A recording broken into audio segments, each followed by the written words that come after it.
in light of a certain set of allegations towards certain someone, which I won't get into because I think people have already talked about it well enough.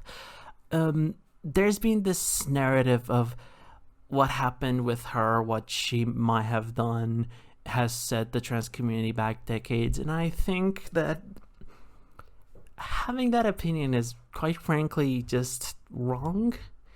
And it really is an over dramatization of what's going on, because here's the thing. Let's be honest, will what happened be used against us? Of course. But they have already been using that stuff against us, and what's with the set things back, because it's always going to be hateful people who would have called that anyway using that against us. The regular everyday person is not really going to change their mind. Nobody changed their mind, actually. But here's the thing that can actually change people's minds and has actually done some harm for trans people, at least in my personal opinion. It's egg culture. Egg culture is when someone notices someone who is quote unquote an egg and wants to help them crack their shell, basically coming out. Basically trying to help someone come out because you're like, okay, this person is definitely trans and I want to help them come out. And you may say, okay, there's nothing wrong with that. And here's the thing, on surface level, yeah, I get it. There's nothing like bad at its core. But the problem is, there's more to it than the core. Because I'm not talking about like someone who's clearly trans and in denial, like someone who's like, oh, I want to be a girl, but I'm definitely a guy. I'm definitely not trans. I just want to be a girl, but or the other way around, where I don't know, it's someone who's like, oh, I'm definitely not trans mask. I just want to be a dude. It's not like that. This is not the egg culture I'm talking about. Plus, I also think that just calling even those people eggs is very uncalled for. But either way, if you do encounter someone who's clearly in denial about their gender, if it's not someone you're very close to, and if you don't have the expertise, just don't. And if you are their friend, I would encourage you, instead of calling them an egg and trying to tease them and pretty much bully them into coming out, which unfortunately is what egg culture can very, very, very, very often be, I would say encourage them to try out to experiment with their personhood, with their identity. For example, if it's safe for them, tell them to try out buying a skirt, buying some cute clothes, or if we're talking about a trans guy, maybe a jacket or something very like specifically masculine. And if it feels good for them, that's a good sign. Maybe if they want to try it out, they can try to see if a different set of pronouns could help. They could ask their friends, hey, can you use this on me? I want to see how it works. Can you use this name on me and see how it works? And if they like it, then, well, that's a sign. If they don't like it, then that's also a sign.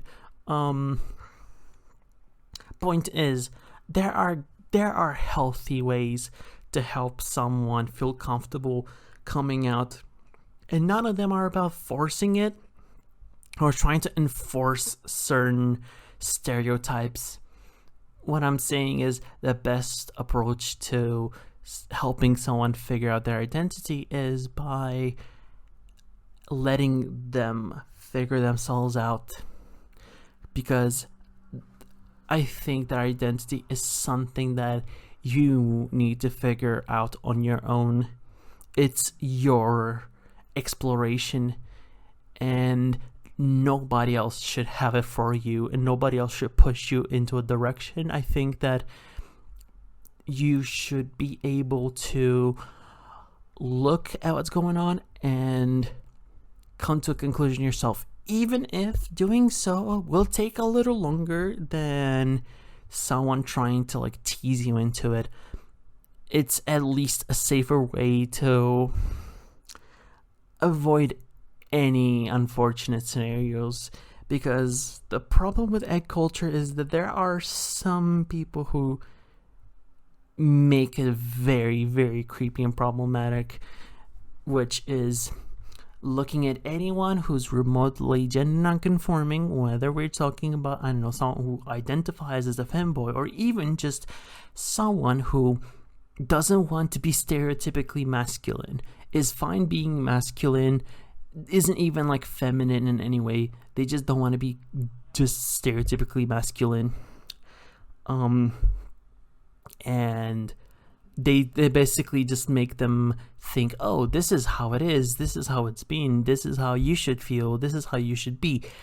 And you may say, well, that never happens. Unfortunately, it does happen, because I've had the situation happen to me at one point, and I've seen that happen to others at certain points.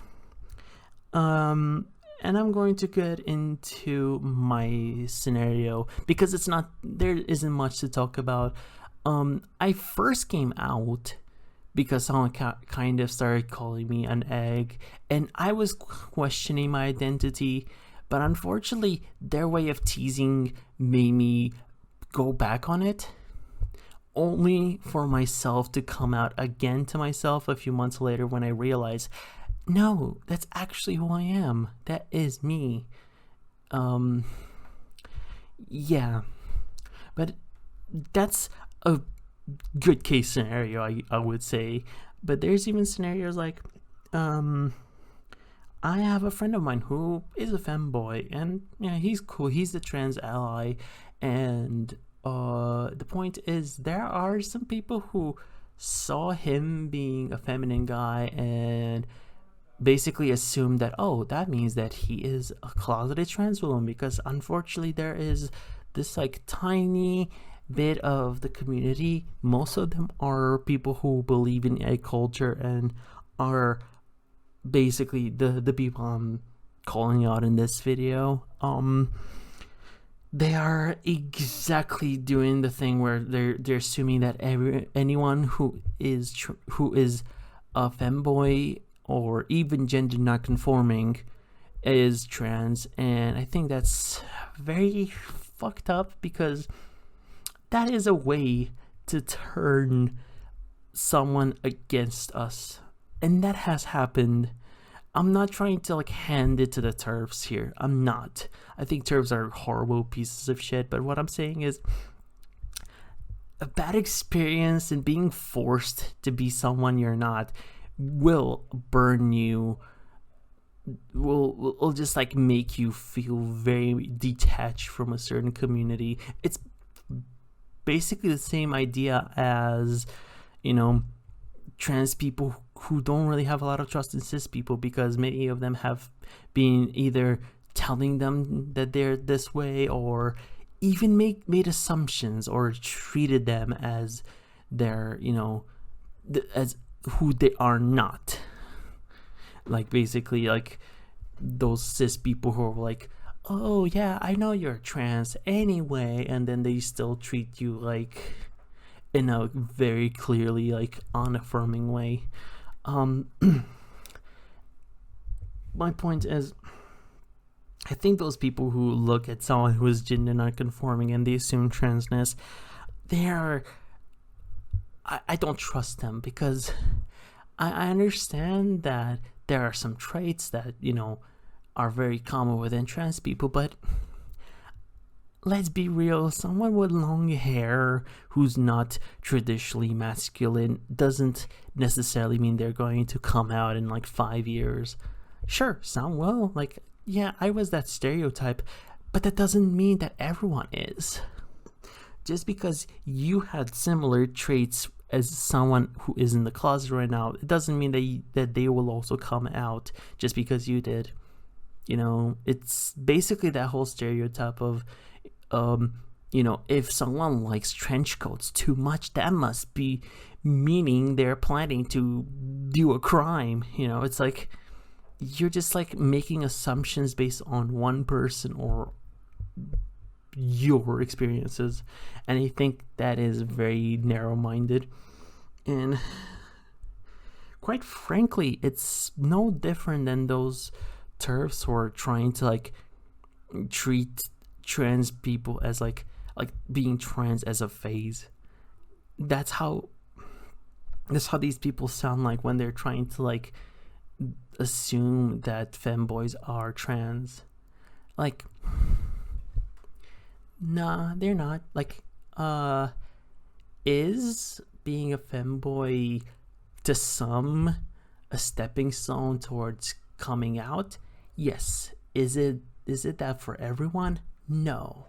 Like, did it help me come out and understand that I'm not a guy? Yes. I used to identify as such like ages ago, and it helped me understand myself better. But then I realized, yeah, I'm not really vibing with the idea of being a guy in general. So I stopped being that. But the thing is, just because I had that experience, it doesn't mean that everyone will have that experience. And that is something that people have to understand and respect, because that's how it is.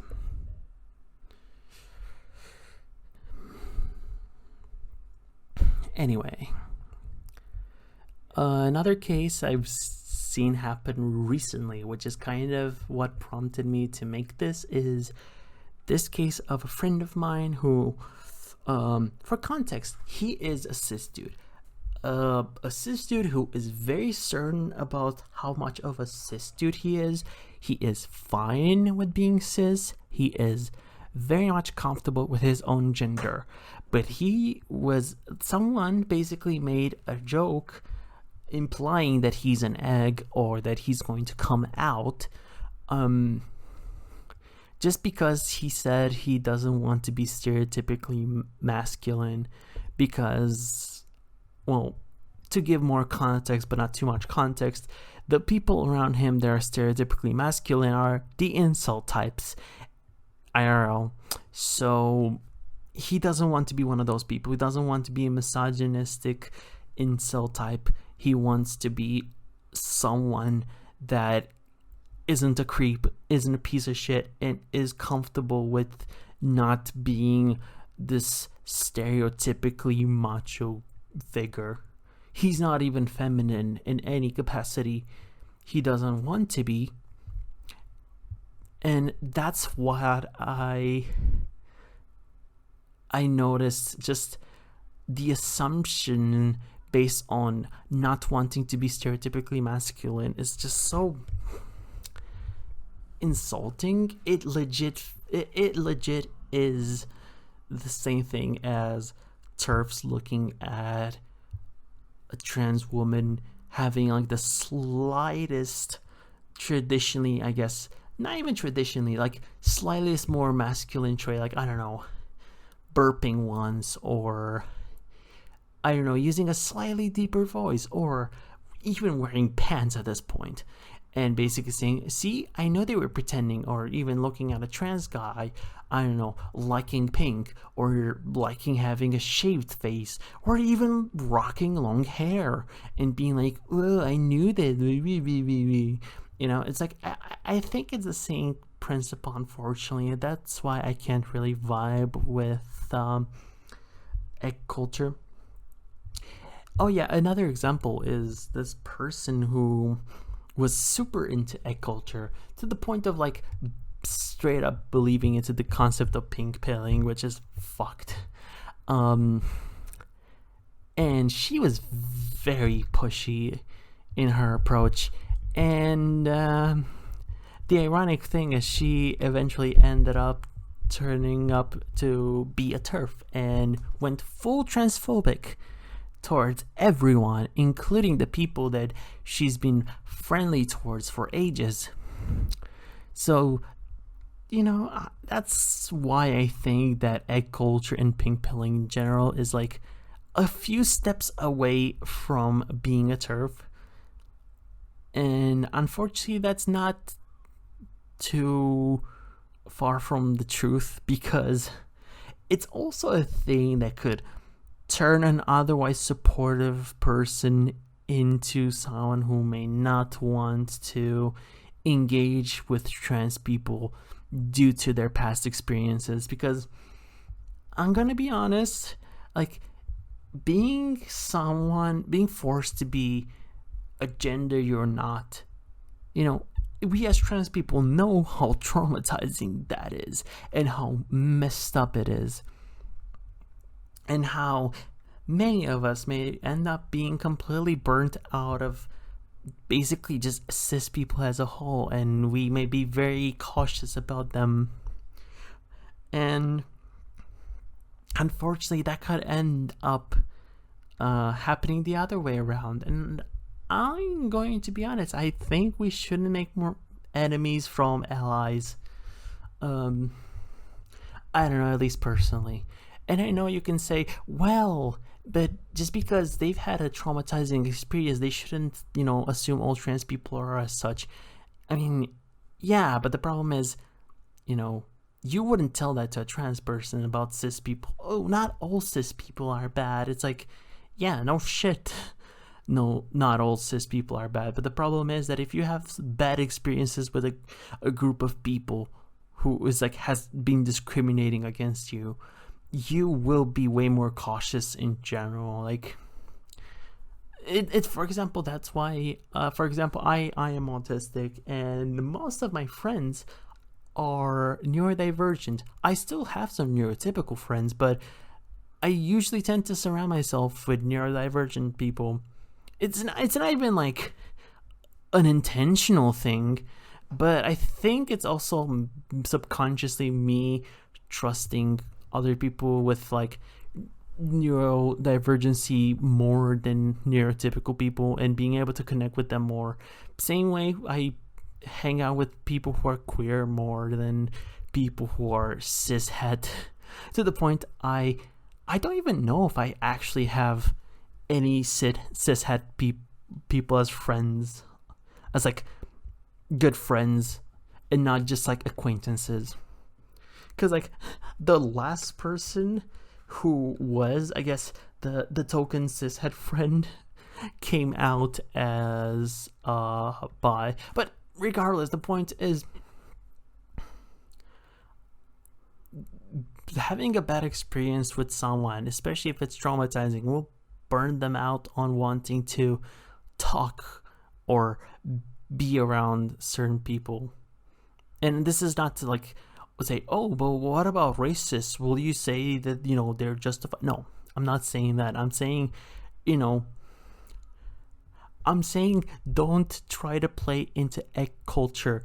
Just encourage people to explore their identity in a healthy way if they question their gender, and do not assume someone is trans just because they're gender non-conforming. Please. We don't need more enemies than we already have. We already have so many vile people. So many vile people trying to attack us for literally existing. I don't think we should make more enemies.